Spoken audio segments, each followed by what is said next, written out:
আসসালামু আলাইকুম।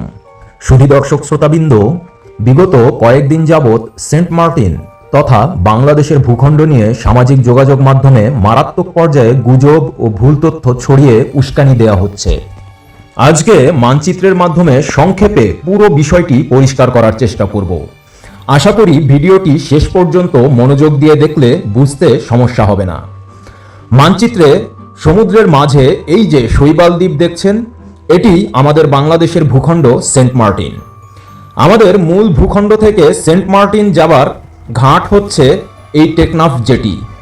এখান থেকেই এই নাফ নদী হয়ে নৌযানগুলো সেন্ট মার্টিনের দিকে আসে।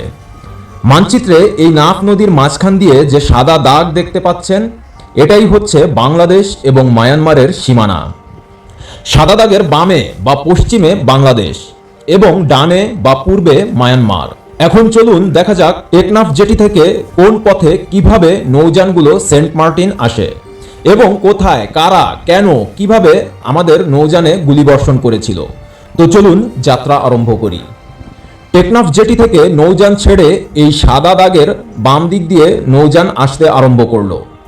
চলতে চলতে যখন নৌযান ঠিক এখানটায় আসে, তখন সেগুলো কিছু সময়ের জন্য মায়ানমারের সীমায় ঢুকে আবার চলে আসে। আর ঠিক সেই মুহূর্তে মায়ানমারের ভূখণ্ড থেকে নৌযান লক্ষ্য করে গুলি ছোড়া হচ্ছিল। এখন কথা হচ্ছে, আমাদের নৌযানগুলোর কেন মায়ানমারের সীমায় ঢুকতে হচ্ছে? হ্যাঁ সুধী দর্শক শ্রোতাবৃন্দ, মানচিত্রে ভালো করে লক্ষ্য করুন। বাংলাদেশ সীমান্তের এই অংশগুলোতে চর জেগে উঠেছে, যা গুগল ম্যাপে পরিষ্কার দেখা যাচ্ছে। আর এখানটায় চর জেগে ওঠায় এদিক দিয়ে নৌযানগুলো যেতে পারছে না, যার ফলে অল্প সময়ের জন্য মায়ানমারের সীমানা ব্যবহার করতে হচ্ছে। এবং ঠিক সেই মুহূর্তে মায়ানমারের বিচ্ছিন্নতাবাদী সংগঠনগুলো নৌযান লক্ষ্য করে গুলি ছোড়ে। আপনারা অবগত আছেন হয়তো, বর্তমানে মায়ানমারে ভয়াবহ গৃহযুদ্ধ চলছে এবং এই অঞ্চলগুলো মায়ানমার সেনাবাহিনী ও সীমান্তরক্ষী থেকে তাদের বিচ্ছিন্নতাবাদী সংগঠন দখল করে পরিপূর্ণ নিয়ন্ত্রণ নিয়ে নিয়েছে এবং তারাই নৌযান লক্ষ্য করে গুলি ছুড়েছিল, যার ফলে এই পথে সপ্তাহখানেক নৌ চলাচল বন্ধ ছিল। আলহামদুলিল্লাহ, এখন সেন্ট মার্টিনের সাথে আমাদের মূল ভূখণ্ডের যোগাযোগ ত্বরান্বিত হয়েছে। এখন আপনারা বিতর্ক বা সমালোচনা করতে চাইলে এটা বলতে পারেন যে নৌপথে যোগাযোগ স্বাভাবিক রাখতে এই অঞ্চলে কেন যথাসময়ে ড্রেজিং করা হলো না এবং এর দায়িত্বে কে বা কারা ছিল এবং এর কোনো উদ্যোগ আছে কি না, বা উদ্যোগ থাকলেও তার কি অবস্থা। এই সমস্যার পর অনেকে আবার মায়ানমারের যুদ্ধজাহাজের ছবি দিয়ে বলতে চাচ্ছে যে তারা সেন্ট মার্টিন দখল করতে আসছে।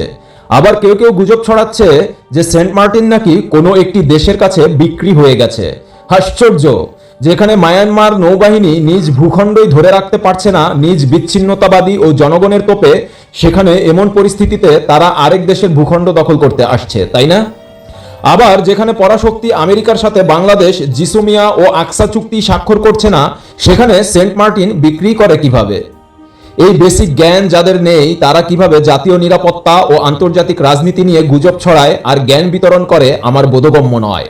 গুজবকারীদের কথা শুনে আশ্চর্য না হয়ে পারি না, আর অবাক হই তখন কতিপয় সাধারণ মানুষ তাদের গুজবে বিভ্রান্ত হয়ে ডিপ্লোমেসি না বুঝেই হুজুকে ফাল পাড়ে যখন। হ্যাঁ, হয়তো আমাদের ভূখণ্ডের বিশেষ করে সেন্ট মার্টিনের নিরাপত্তায় তেমন হুমকি নেই, তবে ভবিষ্যতে যে হবে না তা গ্যারান্টি দিয়ে বলা যায় না। যদিও বর্তমানে এখানে ছোট দুটি কোস্ট গার্ডের ক্যাম্প বিদ্যমান, তবে আমি মনে করি সম্পূর্ণ সেন্ট মার্টিনের নিরাপত্তায় যা যথেষ্ট নয়। এখানে অবশ্যই ভবিষ্যতের কথা মাথায় রেখে জাতীয় নিরাপত্তায় আমাদের নিজস্ব সেনা ও নৌঘাঁটি স্থাপন করা এখন সময়ের দাবি। ধন্যবাদ সুধী দর্শক শ্রোতাবৃন্দ। আসসালামু আলাইকুম ওয়া রাহমাতুল্লাহি ওয়া বারাকাতুহু।